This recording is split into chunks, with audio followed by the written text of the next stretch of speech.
قاتل قتل کرنے کو تیار بیٹھا تھا، مگر دشمن کے شر سے بچنے کے لیے ہر نماز کے بعد سورہ مائدہ کی آیت نمبر 67 کا درج ذیل حصہ 21 بار پڑھنے کا معمول بنا لے۔ دشمن آپ کو کسی قسم کا نقصان نہیں پہنچا سکے گا۔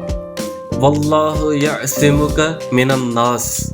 اپنی زندگی کو پرسکون بنانے کے لیے اور زیادہ سے زیادہ وظائف حاصل کرنے کے لیے ہمارا چینل سبسکرائب کریں اور بیل آئیکن کو پریس کریں تاکہ ہر آنے والی نوٹیفیکیشن آپ تک پہنچتی رہے۔